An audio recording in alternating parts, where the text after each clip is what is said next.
కలలు కనడం మీ వంతు, కట్టు బంగారంతో సాకారం చేయటం మా వంతు. నాకు చిన్నప్పటి నుంచి కార్లు అంటే చాలా ప్యాషన్.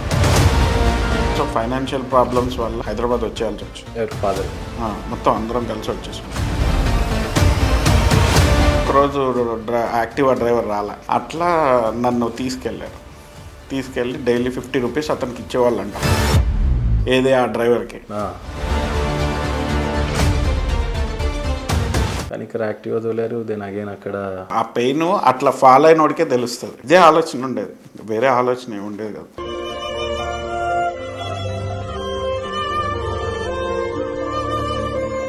ఒక యంగ్స్టర్కి కంపల్సరీ ఒక స్టార్టప్ కష్టం ఉంటుంది. ఆ రోజు మిమ్మల్ని నమ్మి ఎవరు ₹1 అప్పిచ్చే పరిస్థితి ఉండదు. నాన్నగారి బిజినెస్ ఆల్రెడీ కొలాప్స్ అయి ఉంది. ఇక్కడ మళ్ళీ మా డాడీ హెల్ప్ చేశారు.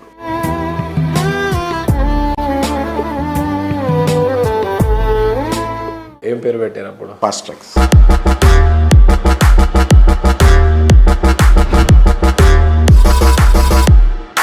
వై ఓన్లీ ఫాస్ట్ ట్రాక్ అంటే మీరు ఏమో చెప్పు. My mind set and my taste. ఎందుకు వచ్చింది మీ బ్రెయిన్లోకి అది? ట్రాక్స్ అంటే రిలేటెడ్ టు కార్స్, ఫాస్ట్ అంటే రిలేటెడ్ టు రాకేష్. అంటే 10 years రన్ చేసిన బిజినెస్ స్టేబుల్ లేకపోయినా బిజినెస్లో సంపాదించింది మళ్ళీ తీసుకెళ్ళి బిజినెస్లో పెట్టేస్తాను. ఎస్ కానీ నాకు దాని మీద ఏం పిచ్చి ఉండదు, ఎందుకంటే నేను చూడని ల్యాండ్లా, నేను చూడని ఇలా అనిపిస్తుంది. శాలరీలు కూడా ఇవ్వలేని సిచ్యువేషన్స్ కానీ అట్లా ఎప్పుడన్నా ఫేస్ చేశారా? సార్ మా అన్నయ్యని అడిగాను 2 లక్షలు. నా దగ్గర ఒక KTM బైక్ ఉంది, దాన్ని అమ్మేసా. నా దగ్గర ఒక బ్రేస్లెట్ ఉంది, ఉంగరాలు ఉన్నాయి. పక్కన బ్యాంకులో లోన్ పెట్టి తీసుకున్నాను.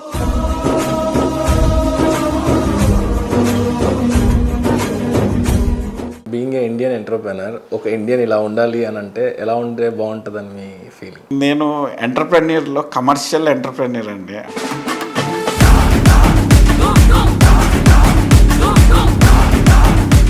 ఫాస్ట్ ట్రాక్స్ నిలబెట్టడానికి మీ దగ్గర 60 మంది 70 మంది సైనికులు ఉన్నారన్నారు, ఎంప్లాయీస్. ఫస్ట్ ఆఫ్ ఆల్ నేను చాలా తెలివిగల వాళ్ళనే పెట్టుకుంటాను.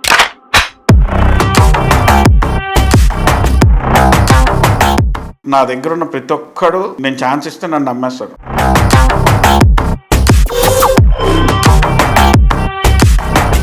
వాళ్ళని ఎలా కంట్రోల్ చేయాలో నేను సర్కస్ మాస్టర్ ఉంటారు కదా, అట్లా తెలుసు నాకు. పాష్ బిజినెస్ మ్యాన్కి ఒక కార్కి కస్టమైజేషన్ ఎందుకు అవసరమో చెప్తాను. కస్టమైజేషన్ ఒక కార్కి కంఫర్ట్ కోసం అవసరమా, ప్యాషన్ కోసం అవసరమా? అంటే ఇప్పుడు మేము చేసే అన్ని కూడా కంఫర్ట్ కోసమే, నాట్ ఫర్ ప్యాషన్. మీరు కొంటున్న రోలెక్స్ కానీ వాడుతున్నటువంటి వెహికల్స్ కానీ కంఫర్ట్స్ ఇస్తున్నాయా, లేకపోతే స్టేటస్ సింబల్స్ని ఇస్తున్నాయా? కాన్ఫిడెన్స్ ఇస్తున్నాయండి.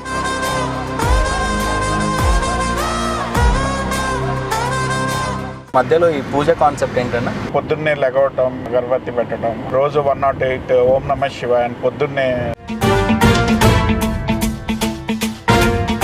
ప్లీజ్ చెప్పండి ఆ మంత్రం. ఓం సర్వేశ్వరాయ విద్మహే స్థూలాస్తాయ ధీమహే తన్నో రుద్ర ప్రచోదయాత్. జటాటవీ గలజ్జల ప్రవాహ పావితస్థలే కలే. ఓం నమః శివాయ. ఓం నమః శివాయ.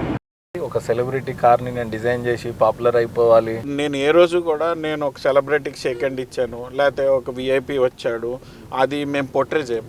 వి portray our strength is our work. At the end of the day రాత్రికి నాకు నేను ఎంత సంపాదించాను అన్నది ఇంపార్టెంట్, కానీ నేను ఎవరితో షేక్ హ్యాండ్ ఇచ్చాను, నేను ఏం ఫోటో దిగానంటే అది నాకు కూడి పెట్టదు. ఇప్పుడు మనీ మ్యాటర్సా లేకపోతే హ్యుమానిటీ మ్యాటర్సా అని అంటే హార్డ్ రియాలిటీ ఏంటంటే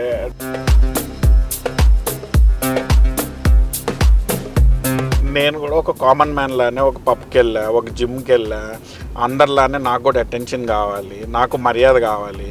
వాడికి ఇస్తున్నారు, నాకు ఎందుకు ఇవ్వట్లేదు అన్న ఒక మనసులో ఇట్లా రగిలిపోతూ ఉంటుంది. ఇప్పుడు నమ్ముతారా దేవుడు ఉన్నాడా లేడా అంటే? నమ్ముతాను. ఓకే, దేవుడు లేడు అని చెప్పే వాళ్ళకి మీరు ఏం చెప్తారు? మనం అసలు డిబేట్లకి ఎవరితో మండే మార్నింగ్ టెంపుల్లో ఉంటా, 12 o'clock నేను పబ్లో ఉంటా. ఏది 2 పాసిబుల్. కార్లకి ఖర్చు పెట్టే కల్చర్ని నేను ఒక డ్రగ్ లాగా ఇంజెక్ట్ చేస్తాను.